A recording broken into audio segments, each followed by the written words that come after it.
handoff. Adrian up the middle, room to the 20, cuts to the left to the 25, and Adrian's loose. He splits the defense. 50, 40, 30. Goodbye, baby. Touchdown! We bleed purple and our bones are gold. Hear the horns coming out of our dome. Behold, we are Minnesota Vikings fans.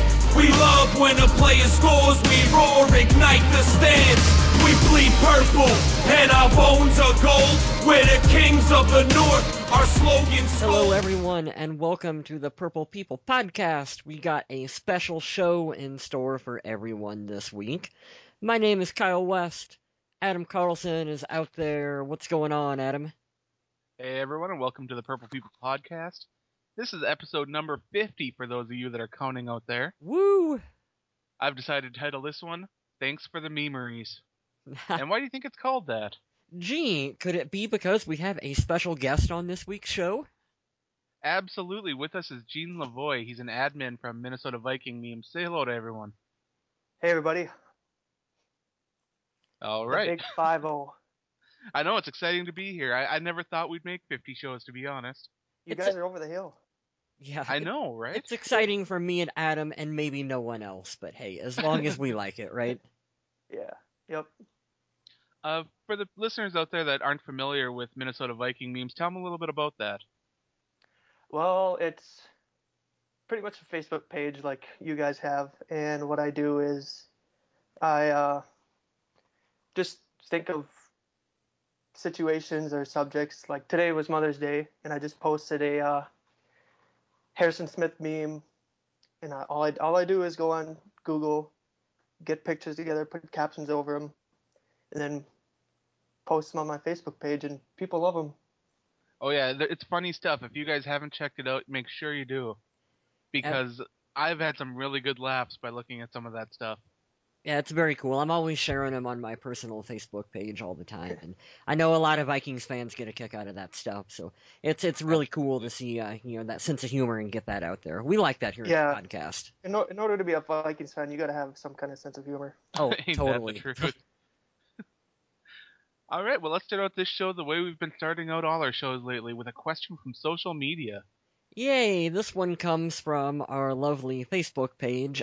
Jeremy Woods wants to know, what is our take on Jared Allen's contract? Is it too high or is it just right at $17 million? I'm going to go ahead and I'll start this one off and say it's perfect because we got him for this season, and then after this year they can restructure if needed to, which I think is something they will look into. But for the time being, $17 million is just A-okay for Jared Allen to pay him. Okay. How about you, Gene? What do you think? I think it's a little too high. I mean, you're getting up there. He's getting paid more than most quarterbacks do in the league. And I mean, he's a great player, but $17 million for a guy that would chase a quarterback, I think it's too much. You got to pay the skill players that much. Absolutely. My opinion on this situation is that we have Jared Allen's contract that was backloaded. So right now, if you take a look at it, for this year, $17 million looks like a ton. But when you look back and you see the years that he didn't take as much, you can look at this year and say, okay, if we distribute this out, it wouldn't look so bad. So if you take a look at it that way, it looks a lot better. But if you look at it as 1 year, $17 million, you're thinking that's way too much money for a guy that had the kind of season he did last year. But So in my opinion, I like Jared Allen. I think he's a very productive member of the team. I wish they would have restructured him this year instead of allowing to pay him the $17 million and got a little bit of an extension on there. But hey, the Vikings have to know what they're doing, and I'm just along for the ride. I think you got to look at it though, like you bite it a little bit this year, because clearly next year, with all the contracts that are going to be up on that D-line, is they're going to be doing something with that group. So Right. I kind of view it a little bit as, well, you're paying him for his services that you've had prior to this. That's why you're giving him the $17 million, and because he's still a darn good player, you're going to get a lot of production out of him. So I don't know, I'm fine with it. Absolutely, and I'm excited to see what he can do healthy this year. Yeah. Yeah, and he has the mullet back, so That's we all know true. what happened We all know what happened when he had that mullet and the Fu Manchu going. Yeah, I forgot about that. He does. The mullet gives him superpowers, so he's going It after does. the sack record this year again, right? Yep. All right, let's go right into our first topic because this is one that has been beat to death for the past couple years, but I have a feeling it might be coming to a close soon, and that's Joe Webb. Mm-hmm. Now, fans aren't sure what to think of him. They're not sure if he's a quarterback. They hear he's moving to wide receiver. They hear they might use him on kick returns. What are you guys' final opinion on Joe Webb now that you've had a chance to see him doing pretty much everything? I think he should be a wide receiver. Same thing that Yeah. I thought on draft day. I still don't know what position he can play for the team. Yeah, because he's too athletic to keep on the sidelines. My issue is this. The Vikings already brought in so many wide receivers this year. I mean, they have Greg Jennings. They brought in Cordero Patterson. They've got Wright in the slot. They brought back Jerome Simpson. Mm-hmm. And they're probably only going to have 5 wide receivers on the roster going into 53. So that makes one spot for all these other guys to fight over. And there are some pretty talented guys there. I mean, Burton was on the roster last year. They've got Rodney Smith fighting for a spot. A lot of young, hungry guys. I'm not sure if Joe Webb can win a spot at wide receiver if he wants to. Then again, I don't think Joe Webb could win a spot at quarterback because I don't think he'd beat out McLeod Bethel Thompson.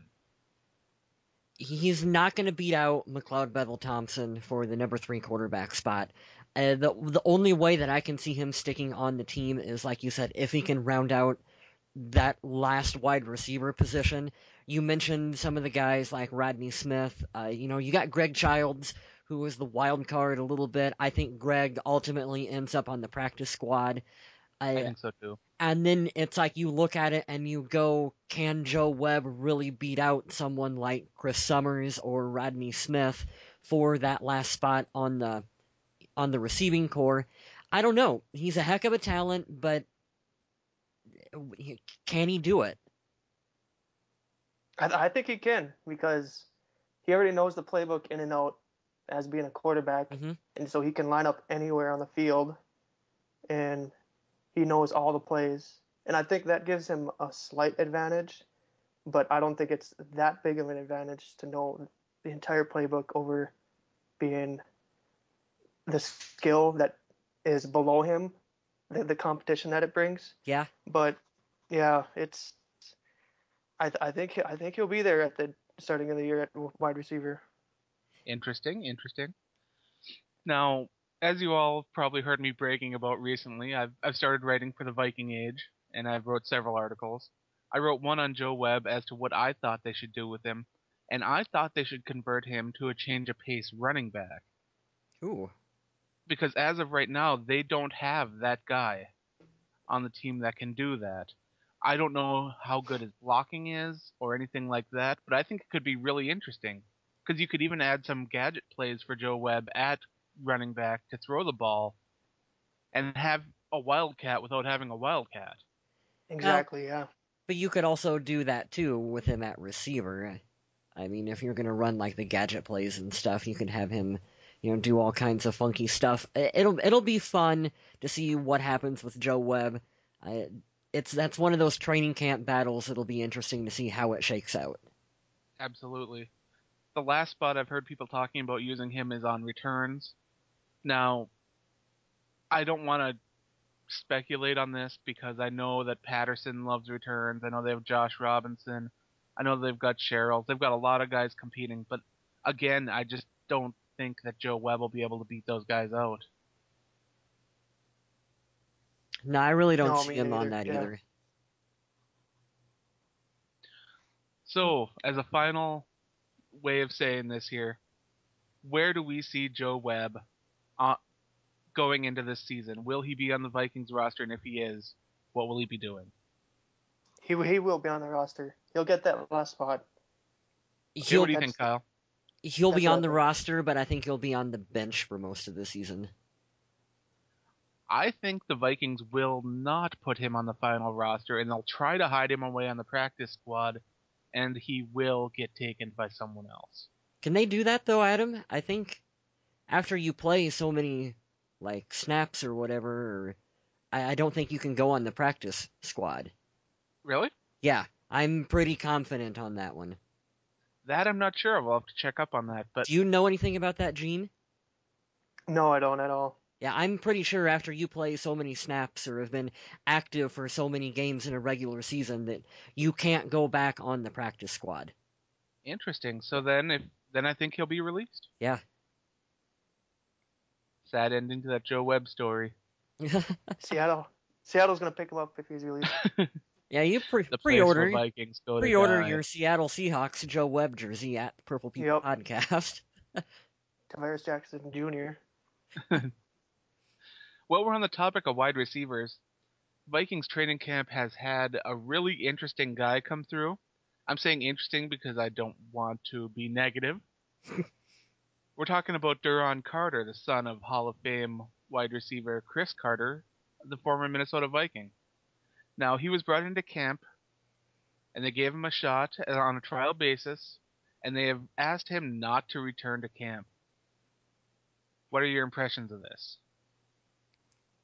Fans were crazy about Derron making the team, and it was just Absolutely crazy. it was like sign the guy as soon as his name got brought out. Now I understand why. He's the son of a Hall of Fame Vikings legend, Chris Carter, and but on the flip side of that, I mean, you got to look at what he did or didn't do throughout his college career, and they gave him the tryout, and maybe something happens for him down the line. But no, I'm not surprised that he didn't make the team. That's what I said all along, is that he wasn't gonna make it. Like, that they were gonna give him a look and go, okay, well, thanks for trying. We'll keep you in mind if we need you, and we'll see you later, Derron. Well, from what I've read, he's been getting looks from Baltimore and Miami as well, so Mhm.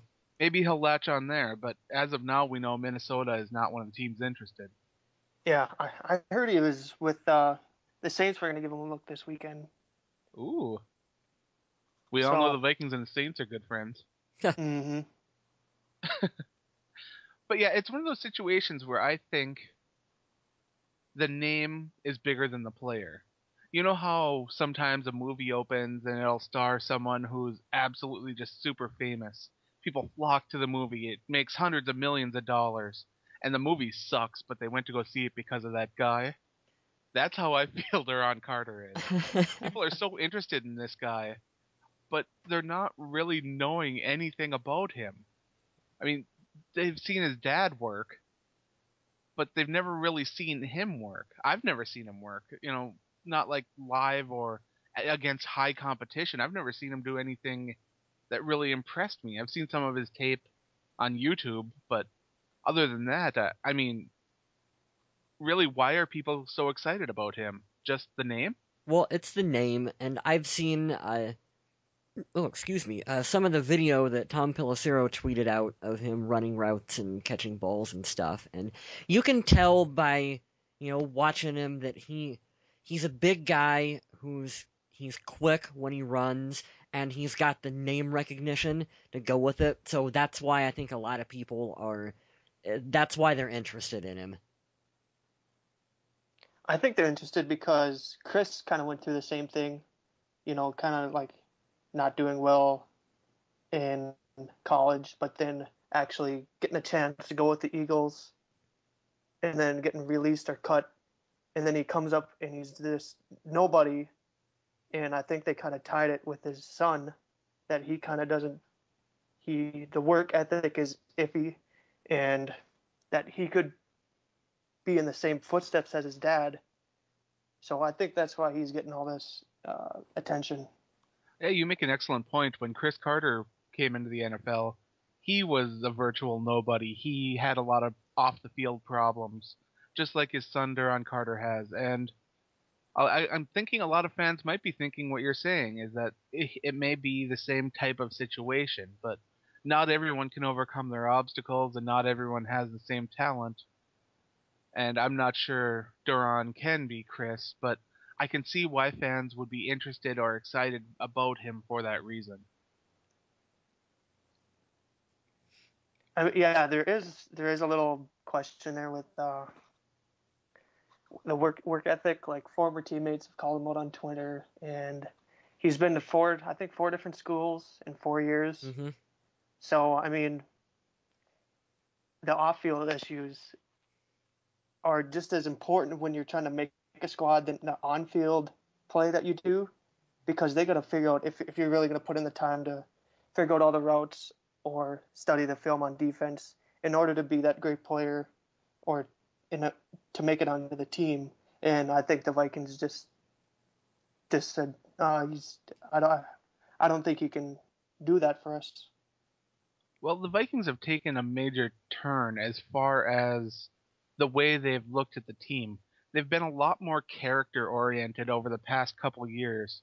And you could tell it apparently in this draft because they really went out and got guys that were high-character people that met the talent levels that they wanted. And I'm wondering if it is one of those, we don't want distractions, we don't want off-the-field problems, and that's another reason why Derron Carter is just not going to cut it in Minnesota. Yeah, I think you're right. And if I can go back to a point that Gene made here, I think a big thing with Derron is that when you're looking at guys like him and who he's battling with to make the roster, someone like Rodney Smith, who you know is going to have a heck of a work ethic and really legitimately want to make the squad, in my opinion, that's going to beat out someone like Derron Carter, who you've got questions about the work ethic every single time, because I want the guy who's going to be in the weight room, he's going to be focused, you know he's going to want to learn the playbook, and with Derron, you don't know definitively any of that about him, because he didn't do that at all throughout his college career, so, I mean, he did it to himself. Yeah, it does seem that way. Mm-hmm. Well, let's go into a topic that's going to be a little bit more fun to talk about. Tomorrow, because we're recording this Sunday, and you probably will be listening to it on Monday or later, so you probably already have the information, but the new stadium design will be released. We haven't seen it yet because we're not, in the loop. Or in a time machine. We're not in a time machine. Hey, I might or might not have a time machine. I can't say whether or not. Is it a hot tub? But we're going to take a minute. We're going to speculate on some of the designs on the stadium that we would like to see or things that we don't want to see. And I think it should be interesting to hear what is important to us as fans and as people. As people. My number one thing is that I want a roof that's not going to fall in. Don't care about anything else. Don't care what it looks like. Don't care what they name it. Don't. The number of shits I give is very low on that front. If it has, you're happy with a retractable roof. You just don't want a collapsible roof. Yeah, I don't want one that will fall in when it snows, because we're in Minnesota. It snows quite frequently and often. So let's just get us a secure roof, and I think we'll be good. All right. How about you, Gene? I want a retractable roof. That was a pretty easy one. Yeah, I mean, it's last time I heard it was going to be used for other events during the summer, and it would be nice to have it open during the summer to go watch, I don't know, like a rugby tournament or lacrosse tournament. Soccer or something. I had heard soccer. That was the big one that I had heard. Yeah, and then when the fall and winter comes around, you can close it or open it if it's a nice day in the winter, and you can play football. I mean, it's pretty easy to go with retractable roof, but until you look at the cost of it, then you start second guessing. Mm-hmm. Now, how do you guys feel about the difference between the retractable roof versus the retractable wall? Retractable wall? I don't even... Yeah, you haven't heard about that? I haven't heard about the retractable wall, Adam. What is that? Well, I've been reading over the past couple months about how instead of having a retractable roof, they'd have a wall that slid so that the fresh air could get in and it could kind of keep the temperature, changing and everything, instead of having the roof that opened. That seems like a really weird sort of cop-out.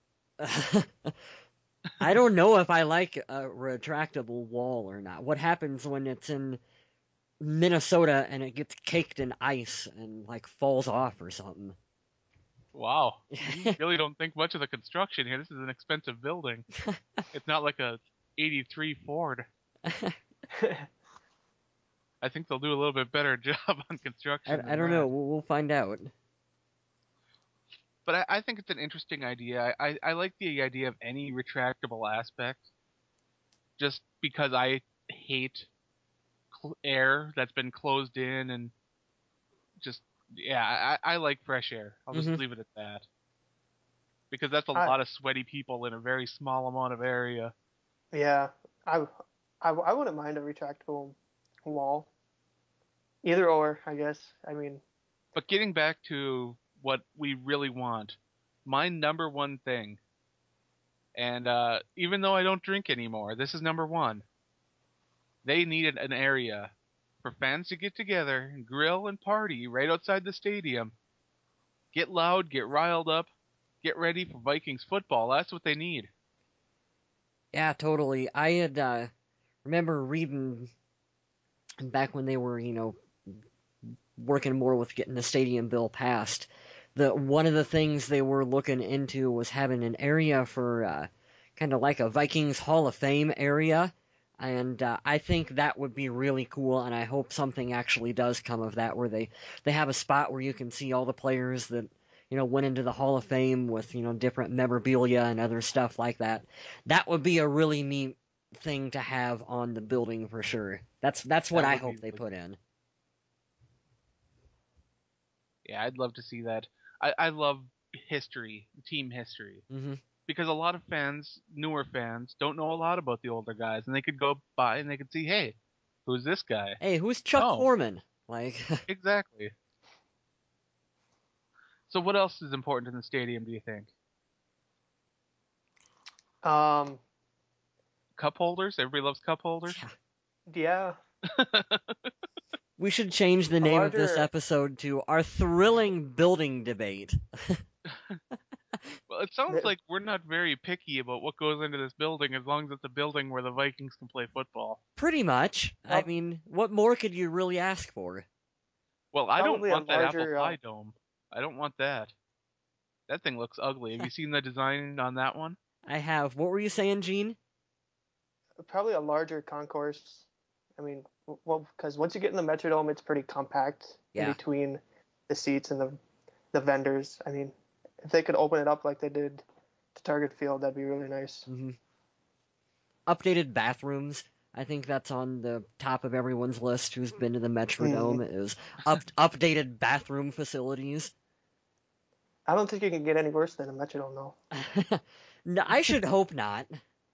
Do they have one of those troughs that you just pee in? Yep. Oh, no. Yeah. Not the ice troughs. I hate those. Like you're at a racetrack from the 1980s.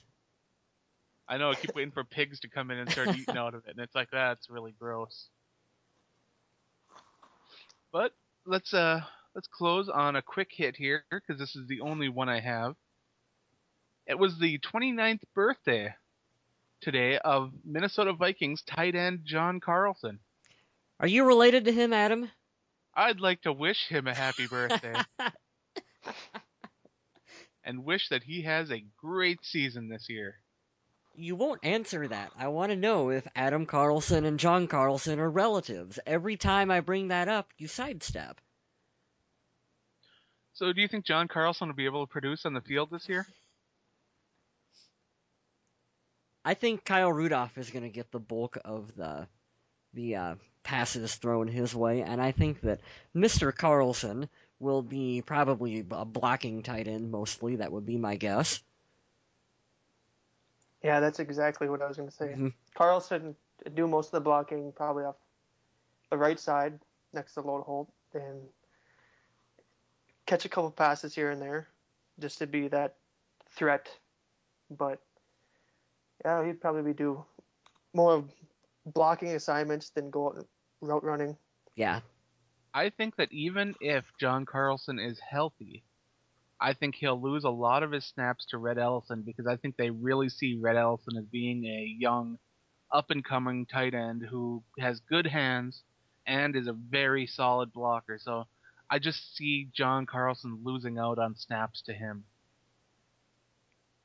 Yeah, Rhett's probably gonna end up being a better player than what John Carlson was or is.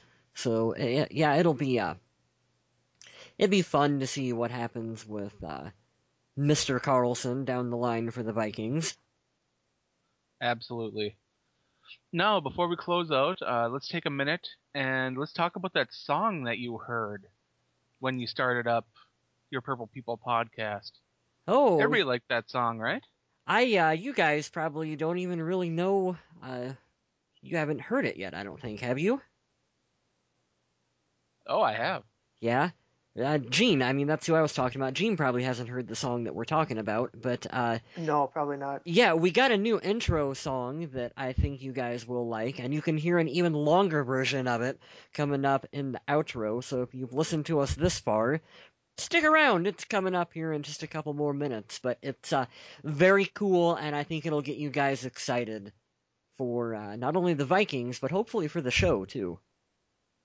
Yep, it's called We Bleed Purple. And if you go to the link that'll be provided at the end of the show, you can listen to it on that site, and you can download the song, put it on your MP3 player, play it at the gym, blast it in Detroit Lions fans' faces, or whatever you feel like doing. Mm-hmm. I highly recommend all of that. Yeah, I've listened to it all day long. It's that cool of a song.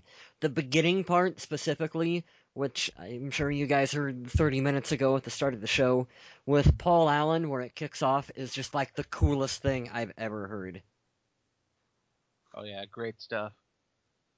Is there anything else that you guys wanted to talk about before we close out the show? All right. Nah, I don't have anything else, Adam. I'm good. All right. No, I don't have anything else either. All right. Well, thank you for being with us tonight, Gene. We Yeah, really thanks for appreciate having it. us. Remember, go to Minnesota Vikings Memes, check out their work, have some good laughs. If you want to make suggestions as to memes they can make, I'm sure if you leave a comment on the Minnesota Vikings Memes Facebook page, Gene will probably get right back to you because Gene's that kind of guy. He's awesome. Mm-hmm. Sure am. And I'd just like to remind everyone that we are on Facebook and Twitter. And so is Gene with Minnesota Vikings Memes, I believe. Yep. What is your Twitter handle? Skull memes. We bleed purple and our bones are gold. Hear the horns coming out of our dome. Behold, we are Minnesota Vikings fans. We love when a player scores. We roar, ignite the stands. We bleed purple and our bones are gold. We're the kings of the north. Our slogan skull. No packer, no bear, no lion can beat us.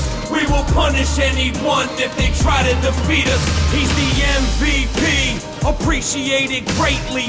Running all day, 2K, that's AP.